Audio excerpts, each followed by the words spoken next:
welcome to another edition of my Become Unstoppable series, Thailand special. So, as you can see, I've got double the guests today. Would you like to introduce yourselves and tell us what you do? Yeah, so I'm Sue Sterling, I'm from PSA Marine. And I'm Pete Sterling, also from PSA Marine, and we do yacht maintenance and management, mainly on the south coast of England. Beautiful. Can I just say thank you very much, Julie, for having us both on. It's a pleasure. You're very welcome, my lovely. I know you've been wanting to come on it for a long time. I know. But hey, look at the location. Yeah, I know. Exactly. So much nicer to be on the Thailand special than definitely. UK. Yeah. Exactly. But obviously, before we get going, I need to ask you both, and I'm going to let you both have a crack at this one. Yep. My very famous question of what does being unstoppable mean to you? I think lots of things. I think the environment that we're in with the yachting industry, things aren't so green. So we found a niche to be able to improve on that, and it's helping the planet. So, you know, I personally really want to strive forward with our sustainable environment.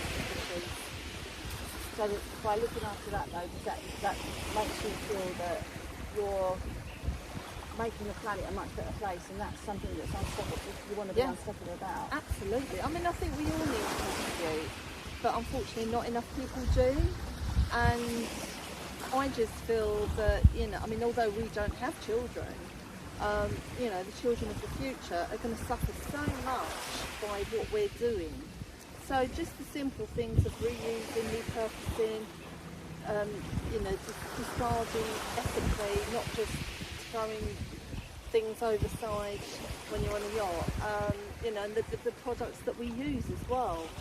We try and use the best sustainable products, and we go out of our way to try and find companies that can provide that for us. Okay. What about you, Pete? What's being unstoppable mean to you? I mean, everything that Sue said really, but also from a more of a business angle, I suppose. It's just about never giving up, never saying no, keep on pursuing your dreams. We do business coaching, and we've got so much out of it, so much inspiration, so much motivation. And I think also, being a couple in the business, yes, it has its pros and cons, but we can keep each other accountable, keep each other driving forward. When one of us is having a bad day, the one can pick us up, and just keep on reminding each other of what's important. And as people would have gleaned already from the series here, we're all here on a business retreat, and we were all here last year, weren't we, in Thailand, in a different location. Yeah.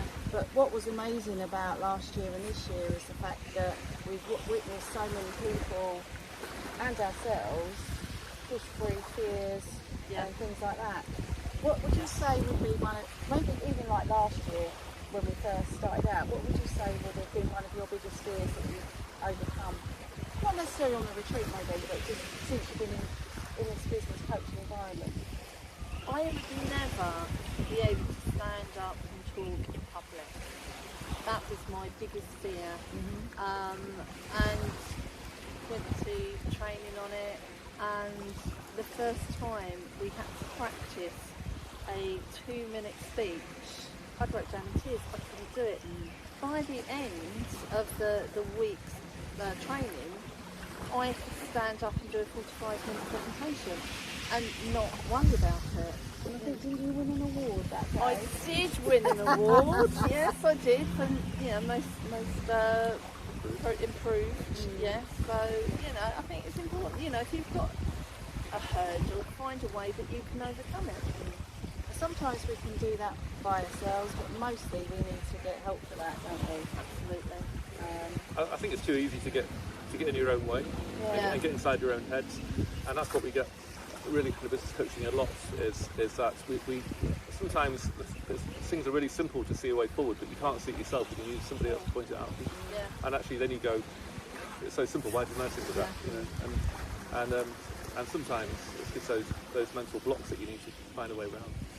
And I hope you don't mind me saying this, Pete. I'm just saying this now, so it's probably a bit late, but we can always edit it out. I know that you're kind of have been a little bit of a skeptic around mindset and things like that. Yeah, I'm open about that. But even now, you've changed your mind about it, haven't Only you? took him a year. Yeah. No. I mean, one of our mentors, Jim Francis, who's big on the whole mindset side of coaching.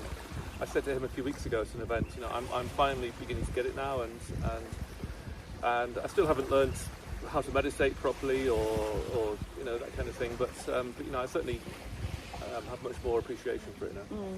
And I think, you know, like going to the whole meditation arm and stuff like that, I mean, I've been the same in the past.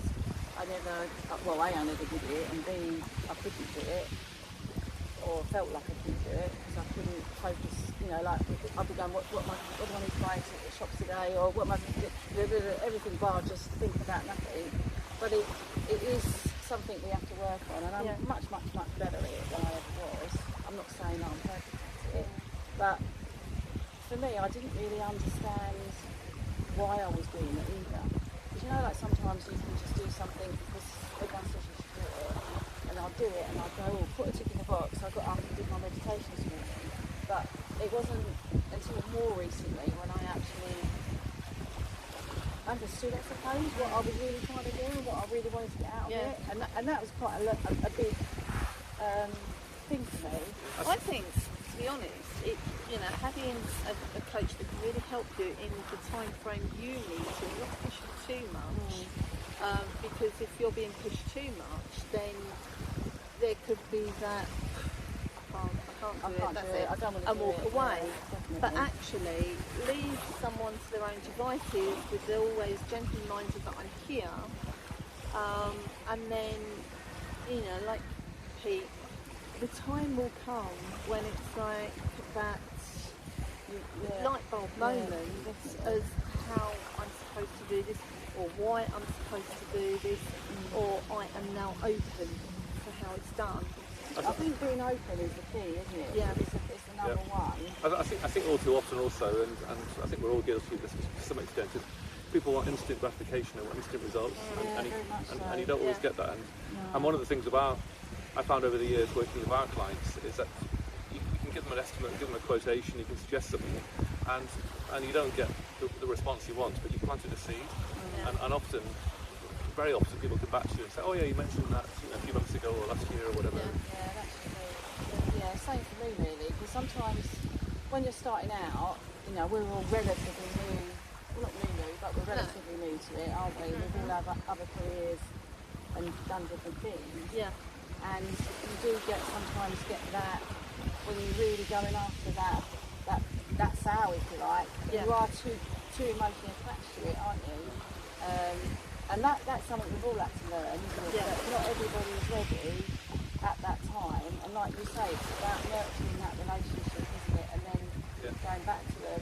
Yeah, I mean, we've learned a lot about the whole sales process, and now we can see it being done to us. And so in my mind, the way my mind works is like, well, why do I want to use it on somebody else? Because they're going to see it, but actually, unless you've been taught it, you don't know it. But I think, you know, also it is finding the right person that's going to help you on that journey. You know, someone can go up to, you know, if they want coaching, go up to the coach because they say they're a coach, but it might not be the right coach for you.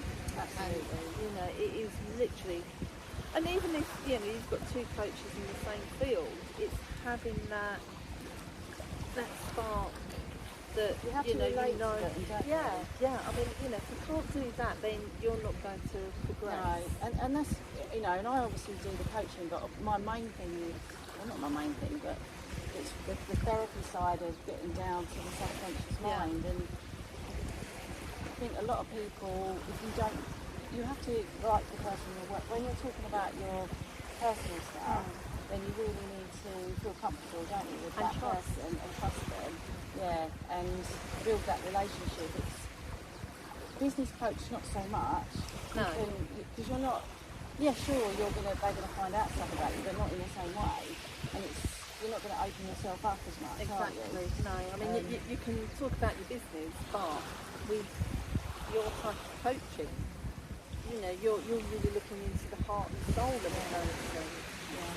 I mean, I've said to you just a few days ago that, you know, that my my feeling towards myself is that I've got lots of stuff in my past, as everyone has, but I've left that behind, and I'm looking at now and moving forward. And you said, and you're quite right, you said, yeah, but you don't think it's there in your mind, in your present, but it is.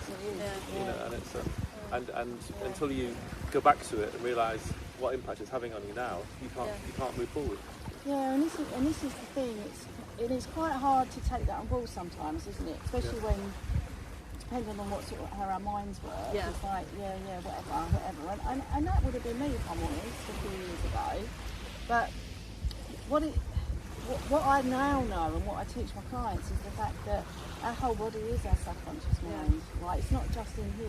And we can't always think our way out of a situation. Sometimes we have to feel it and release that emotion, and we can hold on to emotions. Because if you do something and you're scared or something like that, you say I'm scared, but it's a feeling and an emotion, isn't it, that makes you feel scared, and that's what stores in the body.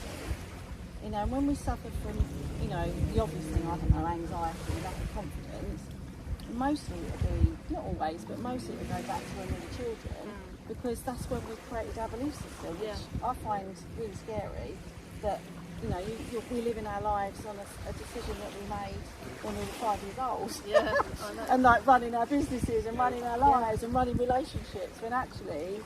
And I think one of the, frightening. I think again, for me, certainly for a lot of people, it's a fear of rejection. That you keep on going back to try and sell one of your products or whatever, and keep on getting rejected, and then it puts you down, and then you don't want to get back up and go out there again.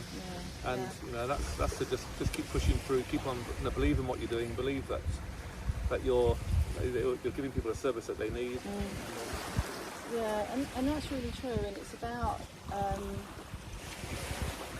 raising the vibration. We talk about vibrations, don't we? Like negativity draws more negativity, so obviously positivity draws more positivity. So when we have a higher vibration, we're going to be attracting money, we're going to be attracting more positive things.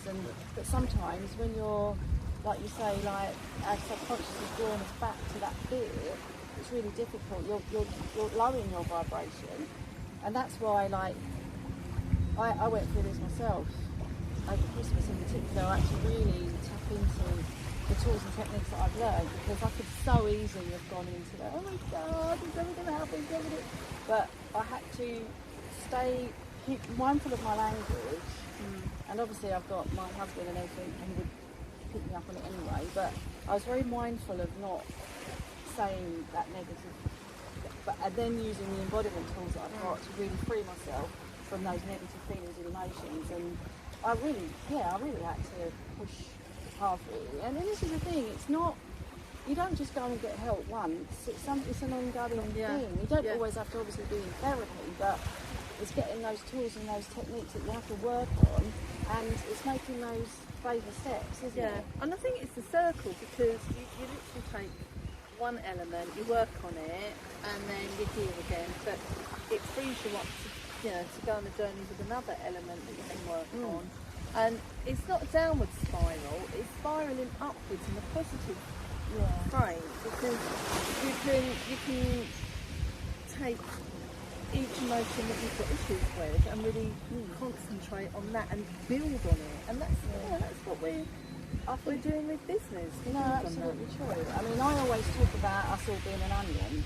That, an onion's got loads of skins, loads of layers, right? So you take off a few layers, and then you sort of sit with that, and then you go, do you know what? I'm ready to go a bit deeper now.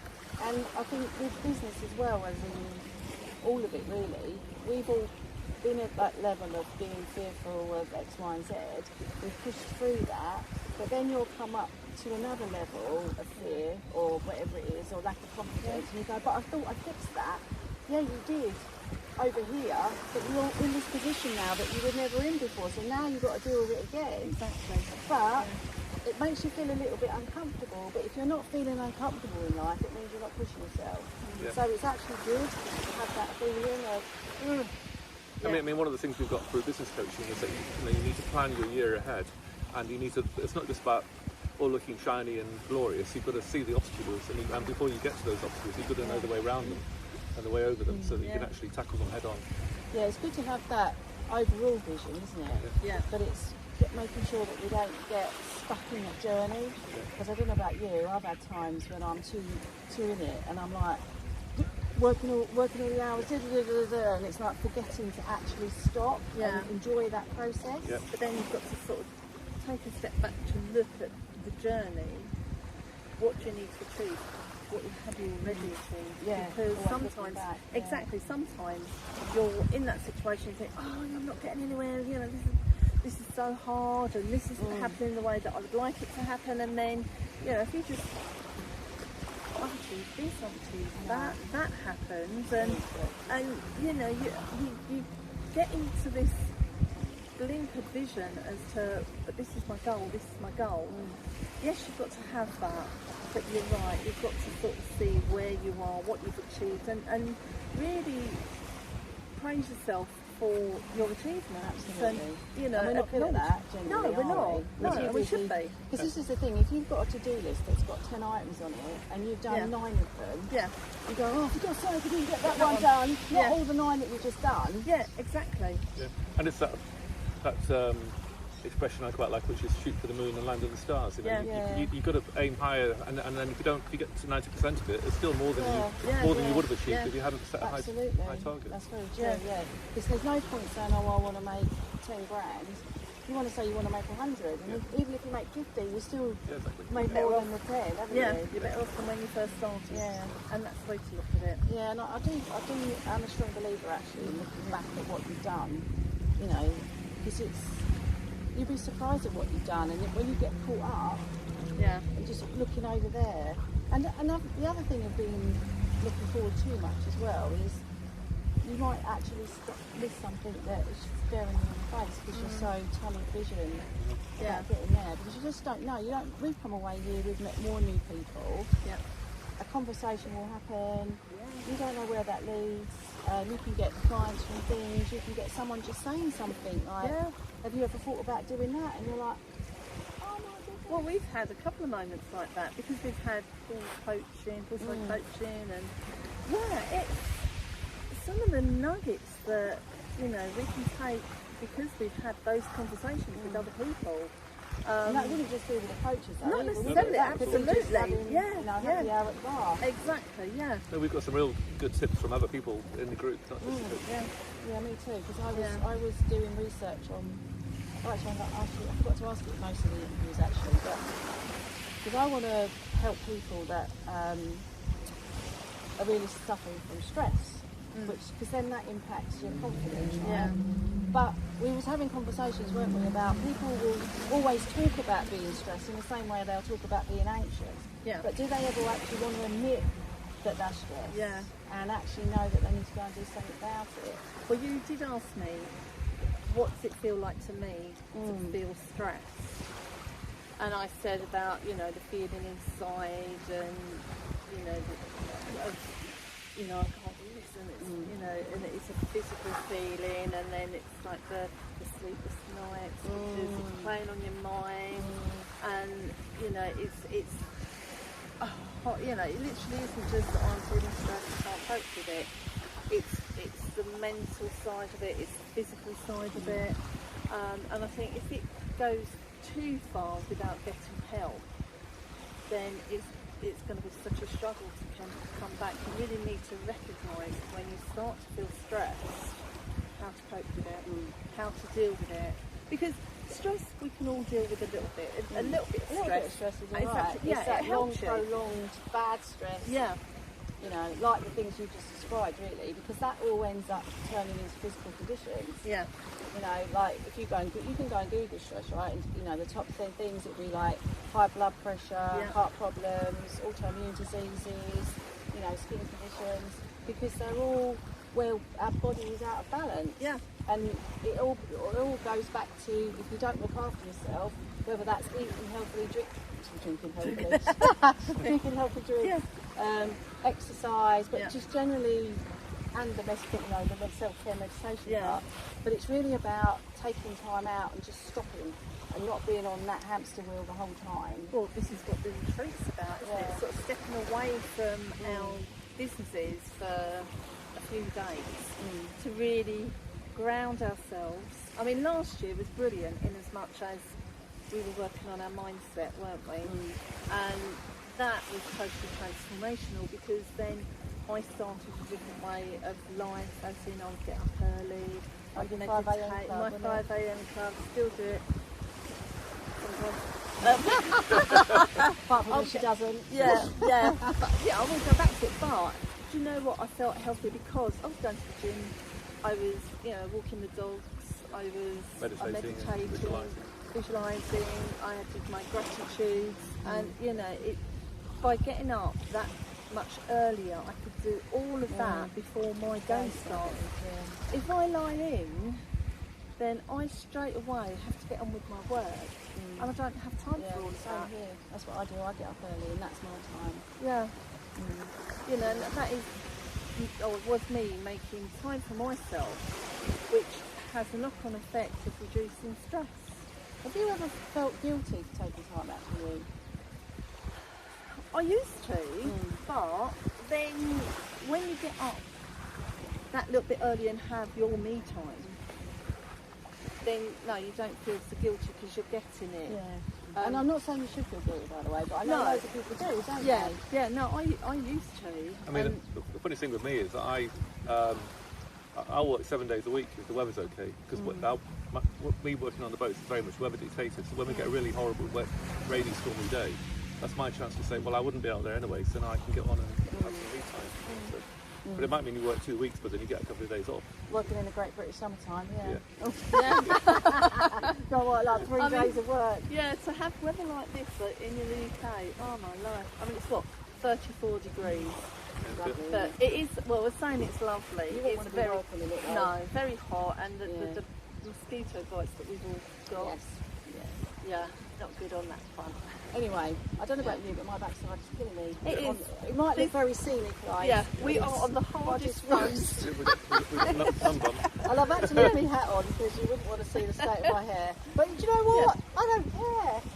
We don't. We're having our me time. We're having our me time. We're having a great time. We are. And today's the 16th now, so you're off home tomorrow. Yeah. But I'm lucky enough to be carrying on my holiday with my husband. So I'm not going yet, so that's good. So just before we leave though, do you want to just give a shout out for what's your business and what it, don't worry about how they can contact you because we'll put that in around the video somewhere, but just give a bit of an overview of what it is you do. So, as we said, we're Pete and Sue, we are PSA Marine, and I've spent 40 years working at sea, and 2 years ago we formed the company so that we can bring a whole range, we call it a one-stop solution to yacht owners, mainly on the south coast, but we also do overseas as well, of a full range of yacht maintenance services, concierge, you name it, we can do it. Yeah.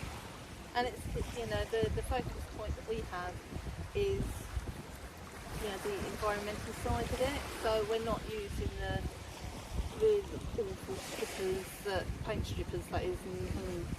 Yeah, because you're working in the water a lot. We are, yeah, and some of the chemicals, even from washing a boat, that goes into the water, and you've got to really think about the side effects of harming the marine environment as well as you know, airborne and everything else. So you know, a real focus point for us. And those of you who don't know me, I'm Julie Fitzpatrick, founder of Millieside Therapy and Coaching.